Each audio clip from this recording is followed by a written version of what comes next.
Hello YouTube, welcome back to the channel. This is Derek talking. I hope you are doing really good. Today we're going to discuss important things. On my recent tutorial I was talking about the recent of a recent tutorial, the last tutorial that I posted from the series.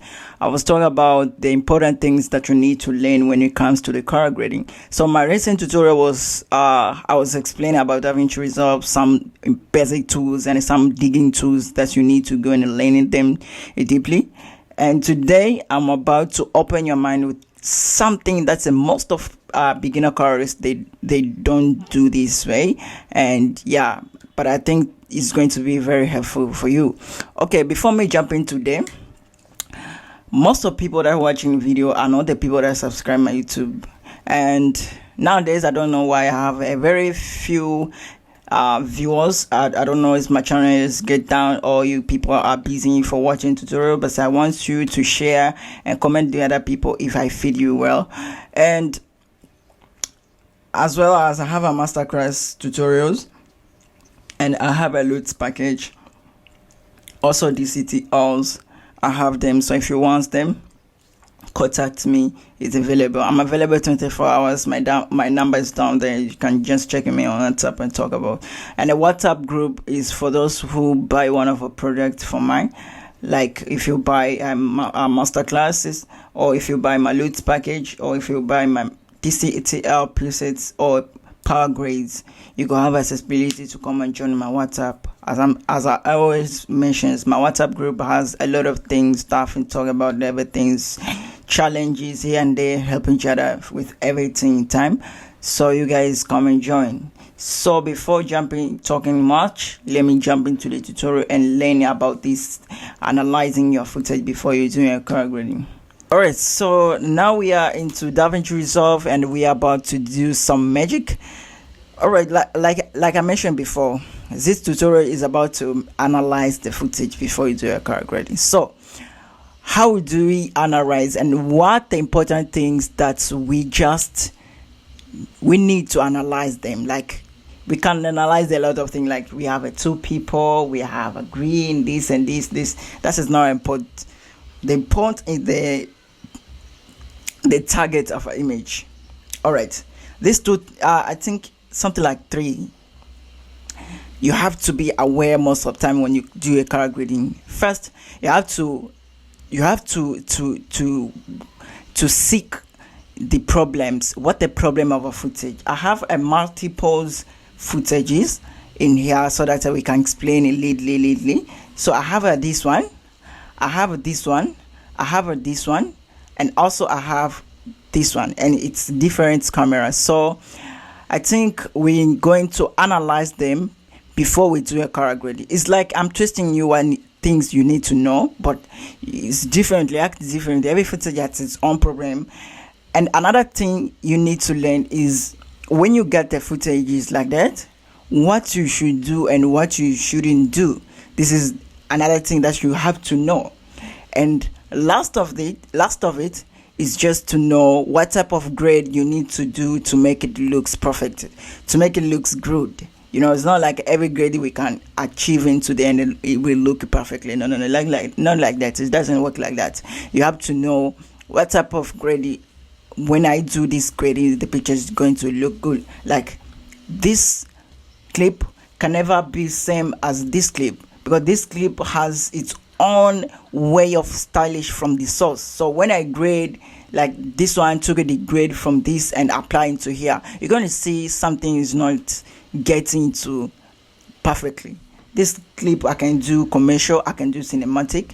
This clip I can do commercial cinematic, but when I choose one of them, it's going to give me better results or worse results. So you have to know what type of grade you should do: cinematic or commercial, pure, more saturation, less saturation, this and this, and all the difference appear when you just using what we call it the processes of doing a color grading. All right, let me jump into analyze the footage's problems first, and then we're going to jump what we should do and what we shouldn't do, and choose a type of look. the first thing that I'm going to seek is the dynamic of a picture, how the splitted and the exposing and the contrast the picture, how it's been created. And that's the first thing that I'm going to analyze. You see, this picture is different with this picture. It's different with this picture. You see the dynamic in here. Here we got a very nice mid-tone, a very nice splitted from the subject and the background. It's a very splitted. It's different with this. This one is a dynamic is a little bit lower, which means a little bit darker. Even this one, the dynamic is a little bit down. Is a lot of block in it, even though it's flat. And this is a problem that most of people, then when they shooting video with the log footage, they don't know how to calculate to the camera. So that's why the grid budget camera, they come in with the gamma assistance. You can apply Rec 709 to the footages before it's shooting on flat on log mode, but in your display you are displaying to Rec 709. This is can help you to treat well your footage when you're doing shooting, because when you watch your footage into log, you see everything, you see every detail there, but when you apply Rec 709, you're going to see some of a big problem. So one of the things that's happening here, this footage is very lower, and we got a little bit of highlights because of light from here, but that is not the point. The point is to get a subject to the detail from the subject. All right, and here we've got a very nice balance of a picture from the source, and here we have a very lower, like you see the dynamics is very low. But one of the things that I like is we have a very our mid-tone, it's very rich. So when I pushed up the mid-tone up a little bit, I can't lose a detail. But one of the things that I want to tell you, this is not a high quality format picture. So if you're going to see it's pixelless, is about someone who sent me the footage, is like this. All right, this one as well as this. When I analyze this picture, it's very aggressive.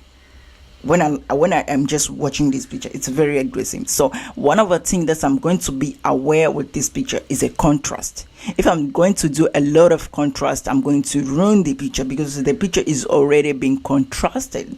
You see the picture, the way the camera, the lens cut is very contrastful. So one of the things that I'm going to be aware when I'm doing color grading to this picture is a contrast. All right, another thing is this clip. This clip, it's the same light as this, but the difference is this is closer, so I can do a contrast without ruining the picture. Even yourself, you can see this is look very soft here, and this is look very sharpens and aggressive. If you watch the waveform, you can see this corpse is a little bit, is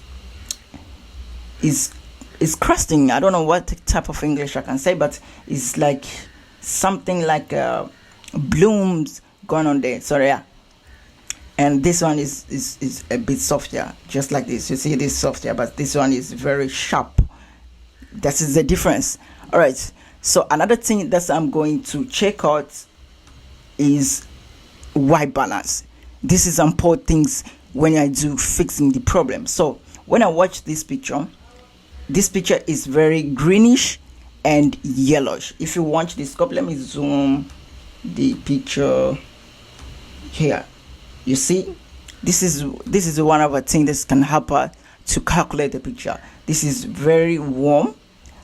This is a bit neutral. As I told you, this is a bit neutral. You see, every place is been collected.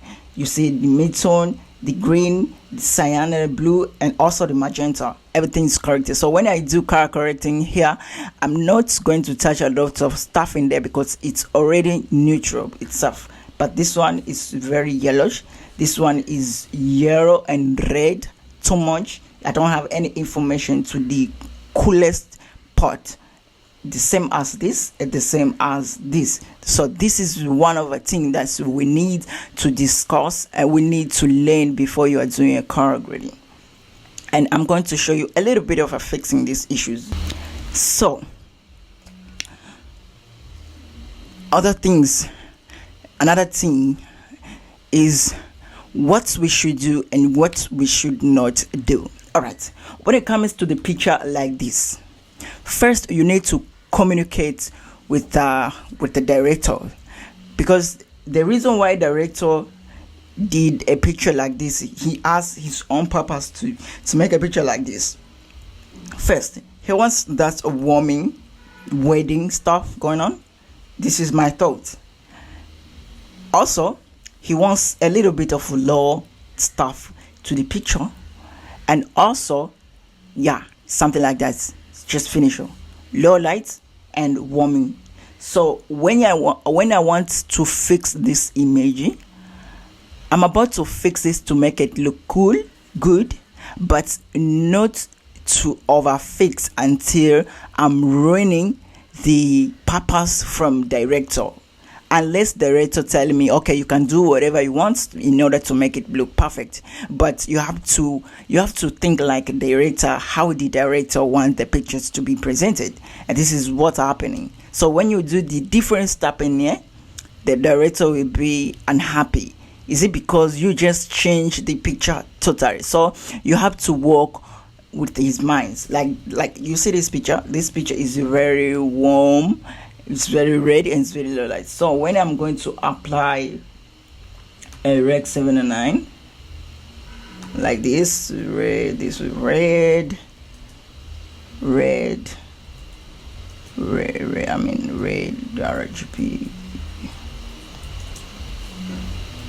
rec 7 9 gamma 2.4. Now you see what I've been said. The picture is very warm, just like this, you see. So when I'm about to jump and come here, correct the picture totally like this, make it looking more neutral, you see how the picture, the beautiful of our image just be gone. We wanted something neutral so that we can have a good starter to the category, but when I do something like this, the picture is totally going to be blue and gone. So this is important things. What we should do is just, we don't need to overdo it so that we can work on director's purposes. Like here, I can just reduce a very slightly, and the picture has to still getting a little bit warmer, so I can fix the problem, but we still have, you see now they separated, the warm is gone, but we still have that overall picture as a director's purpose. And this is what you should do when you do a character edit, to be aware of some unnecessary stuff and to be very aware with very important stuff. And this is what is happening, even to the color correcting exposure. You see this picture is already calculated, the exposure is already calculated perfectly. I can get everything's detailed. This is what the directors wanted to have. You see, it's very little bit of a low light. It's not super light, because if I want super highlight, this highlights should touch until this place above, like this one. This is very highlight. So when I touch like this, the picture is not gonna be good. So the director wanted something like this, and I'm just love the contrast. So there is no need for me to touch a contrast in here. I can leave the picture like this, or I can just do a very raised to make it splitting like this, very slightly, and it is going to look very beautiful. And this is what happened. Even today, another picture like this, I can just analyze the problems and try to see what I can fix and what I can leave it like this, because the presentation of a director, And this is how we do in color. So that's why we always complain. Most of colorists, we always complain that a good camera is coming from its source. When it comes in this a wet source, this is bad. Let me show you something. All right, so let me come and discuss about these things, especially to the directors. I've received so many projects online, so many projects from different country.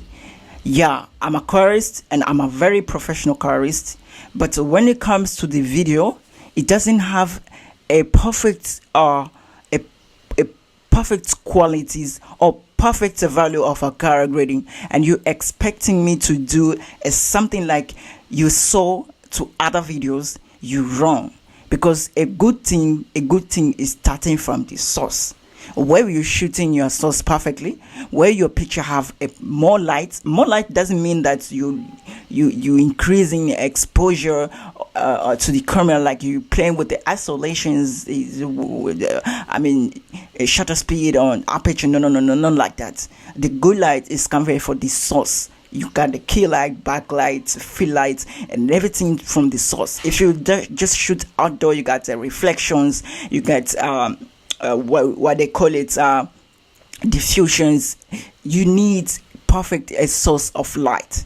That is the first thing. Another thing is to be aware with the balance of a picture, the temperature, the atmospheric of a picture. You see, and when you get that perfectly, and you have to have a perfect reference before you jump into the shooting. So I need my color grading to be like this. So when I do color grade like this, I need to be aware with this and this. And this, I don't have to work with this. I have to work with this, because when you do a color grading to this, it can never be perfect. And this is what the best thing is coming. So when you come and give me the better and quality image or footage, and you're going to have a better and quality results. And this is what's happening. But most of you guys, you come in with the worst, and you think about Director Kim is because he's the most greatest colorist in country. So let me jump into him, and I know he's going to do his magic. Yeah, I do my best, and what you get is where my best is. Some people give me the very low picture, the picture is very noisy and bosses. Like, you guys expecting to get the good into worse. That can never happen. All right, the reason why I'm showing this picture, look how craziest director done to this picture. This is one of my students that's I teach him how to fix the camera, the stuff like that. I'm not teaching him color grading, I'm teaching him the way of doing picture. So he shot this short film just like this. All right, let me show you something. The reason why he's got something like this, the greenish stuff going on there, is because the reflection of a light and the background. So what he should do is playing with the temperature, which can fix his problem. But when you come into the post-production, let me fix, it can be fixed, but not all of our stuff. Some stuff is going to be worse. This is just a log. It looked like this. It's like when he was shooting, where were he? All right. Look at the scope where the picture is laying on. It's yellow pot and greenish pot. We don't have any information to the orange, to the skin tones. We don't have any much information there. When we apply Rec 79 just like this, this is sunny. It's SLO2. This is Rec 79, this is Gamma 2.4. Look how exactly the image is giving us. So even when we're going to fix this, we are not going to fix everything.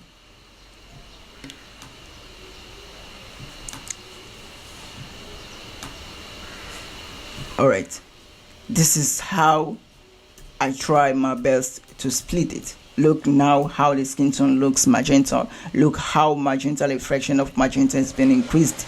So it's like we got a neon stuff going on. We can't fix everything. Look, still we got the greenish. And the more we do further is the more we just look how the costing stuff going on. We're going to crash the image.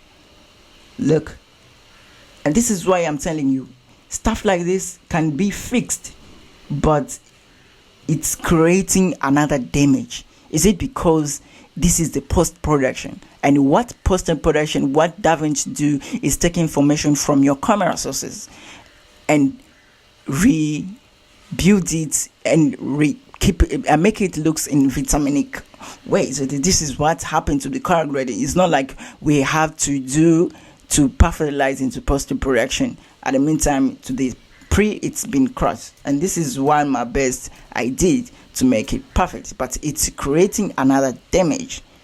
So when you get some of a little bit damage, you have to think about that. You just need to be thankful, because before it were very worse. This is what's happening. So you need to be aware with the pictures when you do embarrassing stuff like this. Yeah. And another thing is, this picture is a very highlighted, so I can just reduce the rate like this before. The reason why I didn't want to use these tools like this one, this created a contrast, and when it created a contrast like this, is increasing a saturation of a picture. So when you increase the saturation of a picture, it makes these things keeping on crushing. So that's why I reduce a light from global, because this is only playing with the light. And this is why I'm telling you have to know what tools you need to do, and every tool's acting differently. All right. Okay, this is why I often like to tell, when you do your color grading, you have to know what type of tools you need to use because of a picture that we got. You can ask yourself why I didn't just use offset to correct the white balance. Instead, I use temperature. This is because when I do temperature, it's also going to crash the color, because when I use this, I move the color from other side to other side, which is going to affect differently. But when I'm using these things, it's only playing with the tint and green and blue and yellow. So I have to take my green to the tint and taking my yellow to the blue part to neutralize like this. It's different. But when I just use the offset or gamma or this, it's shifting other color into that part, to that color. So which means this is some of color is being left way as it is. So if I've got the yellow, it has to be left it, and if I've got another color like a purple, magenta and stuff, it's been left in. And I mean, it's not magenta, it's like blue, purple and stuff. It's been left in. Orange, I mean. Yeah, this is active. Sometimes I use this to control white balance, this one, and there's a specific reason for this to control a white balance, and that's why I explain a little bit when you come into the exposure. Sometimes I use HDR, sometimes I use lifting gamma gain, all these things. So each of them is acting differently. So you have to go and learn how the effective it's do. So when I get the picture like this, it's already corrected perfect. So when I just wanted to twist my contrast, the contrast is going to be twisted, but the picture is not going to be ruined. Look at it. So we don't have any crashes. We don't have any crash except this part. So this part can never be fixed unless what I can do is just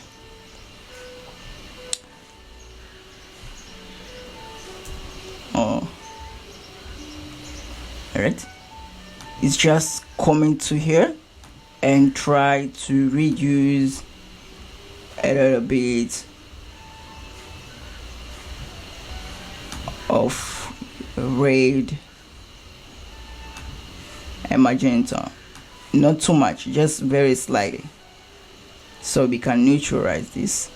And coming to the green, let's use a little bit of green and yellow.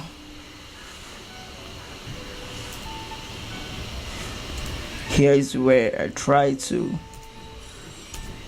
look how we just contrast and balance the stuff going on. So when it comes to the rook, it's going to be amazing. So now let's jump into another thing, which is analyzing the type of card. So the type of card is you just watch the parrot like this one and think about what type of grade you should do according to the director as well.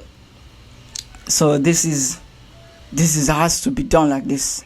So you can choose the type of grades like orange into Indian, this stuff like this. Some people just like me, we're going to feel like, okay, the grade is already there. What I can do is just develop these things. Like I can do this and try to differentiate one by one, like skin tone, green, red, boosting it and twisting it, because the color is already being done just like that. It's beautiful. So you don't have to do it fast. Like I just want to make a screen chocolate skin tone. I'm going to make my green a little bit popping up. I'm going to make this yellow, like the color, the palette of color is already being cut on. So there's no necessary for me to do a feather like orange and stuff, or black boosters and stuff like that, or jokers things going on there, because the color is already presented to the sets. So sometimes you have to think about that. It's not like, okay, Dr. Kim say you do color grading this way, this way, this way, this way, and you're going to do the same. No, you have to have options when you're doing a color grading. So I think this is very helpful about analyzing the footages, and this tutorial is very, very, very helpful. It's very helpful. So if you like the tutorials, subscribe my YouTube channel, because a more good thing is coming. More good thing is coming. Trust me. Alright. Thanks very much for watching this video. This is Director Kim. I hope you really enjoyed and you learned something from me.